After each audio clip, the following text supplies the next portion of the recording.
Sweet Ermengarde, or The Heart of a Country Girl by Percy Simple, a.k.a. Howard Phillips Lovecraft. Chapter 1. A Simple Rustic Maid. Ermengarde Stubbs was the beauteous blonde daughter of Hiram Stubbs, a poor but honest farmer bootlegger of Hogton, Vermont. Her name was originally Ethel Ermengarde, but her father persuaded her to drop the praenomen after the passage of the 18th Amendment, averring that it made him thirsty by reminding him of ethyl alcohol, C2H5OH. His own products contained mostly methyl or wood alcohol, CH3OH. Ermengarde confessed to 16 summers and branded as mendacious all reports to the effect that she was 30. She had large black eyes, a prominent Roman nose, light hair which was never dark at the roots, except when the local drugstore was short on supplies, and a beautiful but inexpensive complexion. She was about 5 foot 5.33 inches tall, weighed 115.47 pounds on her father's corn scales, also off them, and was adjudged most lovely by all the village swains who admired her father's farm and liked his liquid crops. Ermengarde's hand was sought in matrimony by 2 ardent lovers. Squire Hardman, who had a mortgage on the old home, was very rich and elderly. He was dark and cruelly handsome, and always rode horseback and carried a riding crop. Long had he sought the radiant Ermengarde, and now his ardor was fanned to fever heat by a secret known to him alone. For upon the humble acres of Farmer Stubbs he had discovered a vein of rich gold. "Aha," said he, "I will win the maiden ere her parent knows of his unsuspected wealth, and join to my fortune a greater fortune still." And so he began to call twice a week, instead of once as before. But alas for the sinister designs of a villain! Squire Hardman was not the only suitor for the fair one. Close by the village dwelt another, the handsome Jack Manley, whose curly yellow hair had won the sweet Ermengarde's affection when both were toddling youngsters at the village school. Jack had long been too bashful to declare his passion, but one day, while strolling along a shady lane by the old mill with Ermengarde, he had found the courage to utter that which was within his heart. "Oh, light of my life," said he, "my soul is so overburdened that I must speak. Ermengarde, my ideal," he pronounced it ideal, "life has become an empty thing without you. Beloved of my spirit, behold a suppliant kneeling in the dust before thee. Ermengarde, oh Ermengarde, raise me to an heaven of joy, and say that you will some day be mine. It is true that I am poor, but have I not youth and strength to fight my way to fame? This I can do only for you, dear Ethel, pardon me, Ermengarde, my only, my most precious." But here he paused to wipe his eyes and mop his brow, and the fair responded, "Jack, my angel, at last, I mean, this is so unexpected and quite unprecedented. I had never dreamed that you entertained sentiments of affection in connection with one so lowly as Farmer Stubbs' child, for I am still but a child. Such is your natural nobility that I had feared, thought, you would be blind to such slight charms as I possess, and that you would seek your fortune in the great city, there meeting and wedding one of those more comely damsels whose splendor we observe in fashion books. But Jack, Since it is really I whom you adore, let us waive all needless circumlocution. Jack, my darling, my heart has long been susceptible to your manly graces. I cherish an affection for thee. Consider me thine own, and be sure to buy the ring at Perkins' hardware store, where they have such nice imitation diamonds in the window. Ermengarde, me love. Jack, my precious, my darling, my own, my God. Chapter 2. And the villain still pursued her. But these tender passages, sacred through their fervor, did not pass unobserved by profane eyes, for crouched in the bushes and gritting his teeth was the dastardly Squire Hardman. When the lovers had finally strolled away, he leapt out into the lane, viciously twirling his mustache and riding crop, and kicking an unquestionably innocent cat who was also out strolling. "Curses!" he cried. Hardman, not the cat. "I am foiled in my plot to get the farm and the girl. But Jack Manley shall never succeed. I am a man of power, and we shall see." Thereupon he repaired to the humble Stubbs cottage, where he found the fond father in still cellar washing bottles under the supervision of the gentle wife and mother Hannah Stubbs. Coming directly to the point, the villain spoke. "Farmer Stubbs, I cherish a tender affection of long standing for your lovely offspring, Ethel Ermengarde. I am consumed with love and wish her hand in matrimony. Always a man of few words, I will not descend to euphemism. Give me the girl, or I will foreclose the mortgage and take the old home." But, sir," pleaded the distracted Stubbs, while his stricken spouse merely glowered, "I am sure the child's affections are elsewhere placed." "She must be mine," sternly snapped the sinister squire. "I will make her love me. None shall resist my will. Either she becomes my wife, or the old homestead goes." And with a sneer and flick of his riding crop, Squire Hardman strode out into the night. Scarce had he departed when there entered by the back door the radiant lovers, eager to tell the senior Stubbses of their new-found happiness. Imagine the universal consternation which reigned when all was known. Tears flowed like white ale, till suddenly Jack remembered he was the hero, and raised his head, declaiming in appropriately virile accents, "Never shall the fair Ermengarde be offered up to this beast as a sacrifice while I live. I shall protect her. She is mine, mine, mine, and then some. Fear not, dear father and mother-to-be.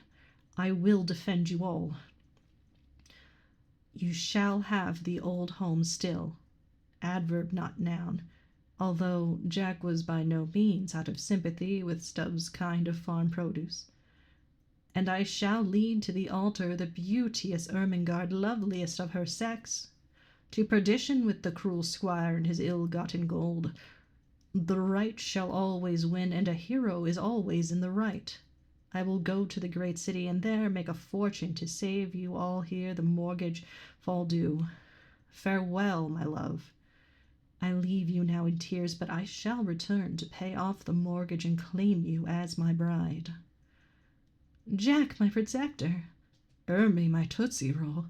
Dearest, darling, and don't forget that ring at Perkins. Oh, ah!" Chapter 3. A Dastardly Act. But the resourceful Squire Hardman was not so easily to be foiled. Close by the village lay a disreputable settlement of unkempt shacks populated by a shiftless scum who lived by thieving and other odd jobs. Here the devilish villain secured 2 accomplices, ill-favored fellows who were very clearly no gentlemen. And in the night the evil 3 broke into the Stubbs cottage and abducted the fair Ermengarde, taking her to a wretched hovel in the settlement and placing her under the charge of Mother Maria, a hideous old hag.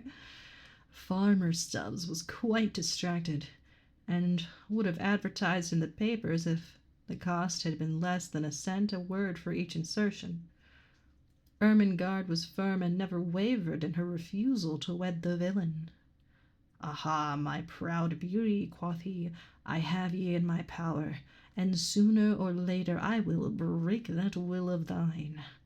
Meanwhile think of your poor old father and mother as turned out of hearth and home and wandering helpless through the meadows."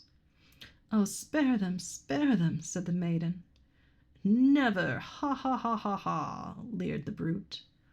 And so the cruel days sped on, while all in ignorance young Jack Manly was seeking fame and fortune in the great city. Chapter 4. Subtle Villainy. One day, as Squire Hardman sat in the front parlor of his expensive and palatial home, indulging in his favorite pastime of gnashing his teeth and swishing his riding crop, a great thought came to him, and he cursed aloud at the statue of Satan on the onyx mantelpiece. "Fool that I am," he cried, "why did I ever waste all this trouble on the girl when I can get the farm by simply foreclosing? I never thought of that. I will let the girl go, take the farm, and be free to wed some fair city maid like the leading lady of that burlesque troupe which played last week at the town hall." And so he went down to the settlement, apologized to Ermengarde, let her go home, and went home himself to plot new crimes and invent new modes of villainy. The days wore on, and the Stubbses grew very sad over the coming loss of their home, and still, but nobody seemed able to do anything about it. One day a party of hunters from the city chanced to stray over the old farm, and one of them found the gold. Hiding his discovery from his companions, he feigned rattlesnake bite and went to the Stubbses' cottage for the aid of the usual kind. Ermengarde opened the door and saw him. He also saw her, and in that moment resolved to win her and the gold. "For my old mother's sake I must," he cried loudly to himself. "No sacrifice is too great." Chapter 5. The City Chap. Algernon Reginald Jones was a polished man of the world from the great city, and in his sophisticated hands our poor little Ermengarde was as a mere child. One could almost believe that 16-year-old stuff. Algy was a fast worker, but never crude. He could have taught Hardman a thing or two about finesse and chiking.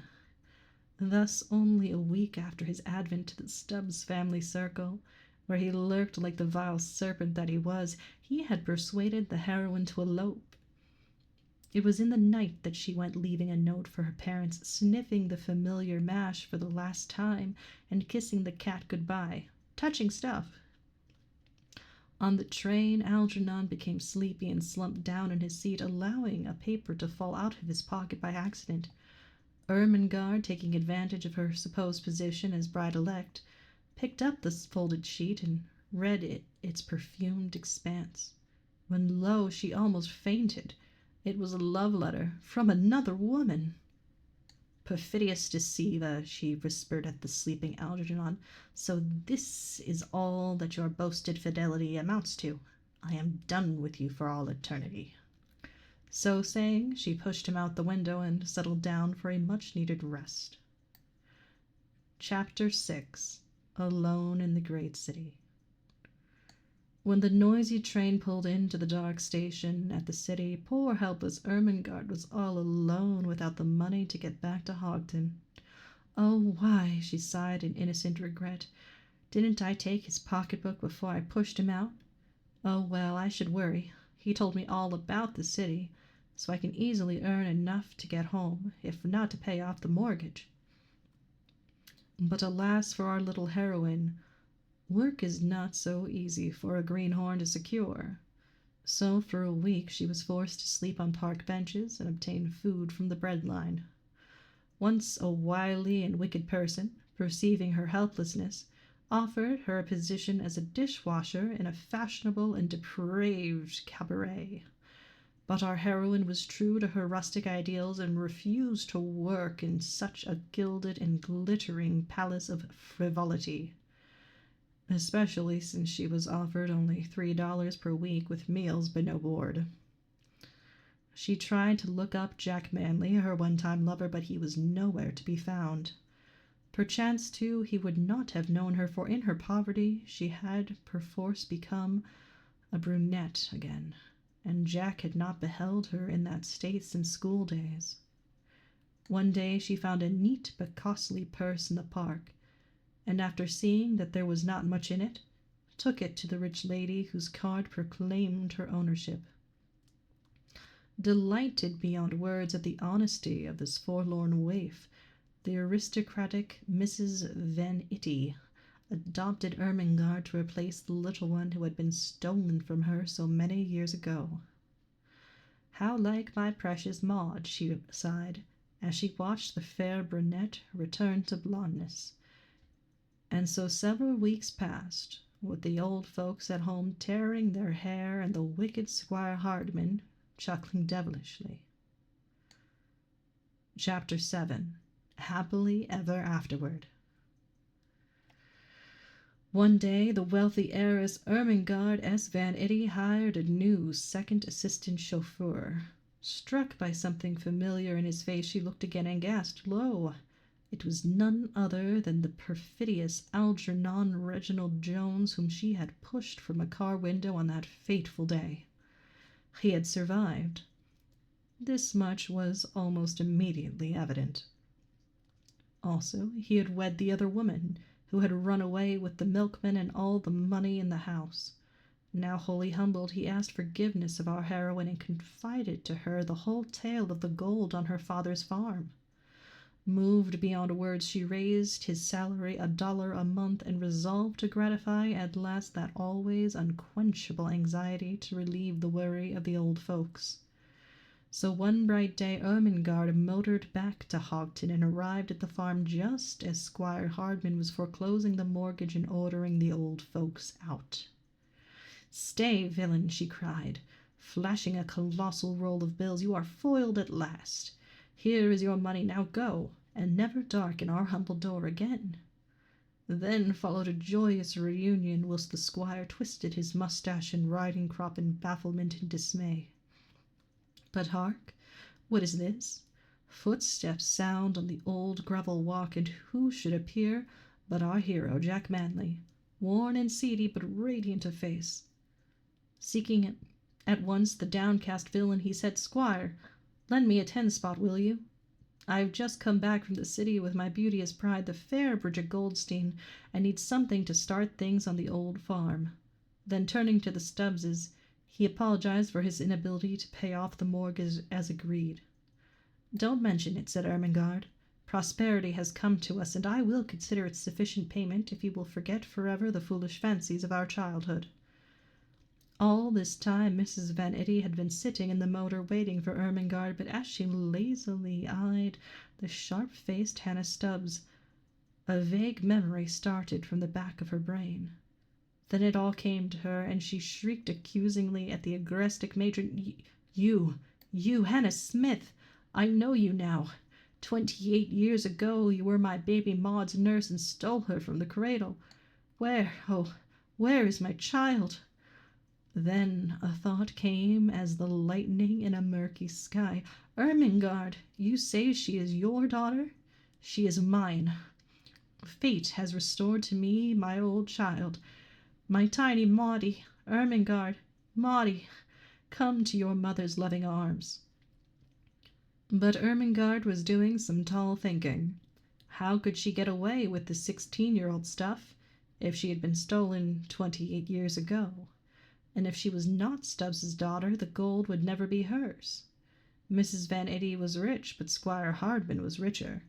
So approaching the dejected villain, she inflicted upon him the last terrible punishment. "Squire dear," she murmured, "I have reconsidered all. I love you and your naive strength. Marry me at once, or I will have you prosecuted for that kidnapping last year. Foreclose your mortgage and enjoy with me the gold your cleverness discovered. Come, dear." And the poor dub did. The end.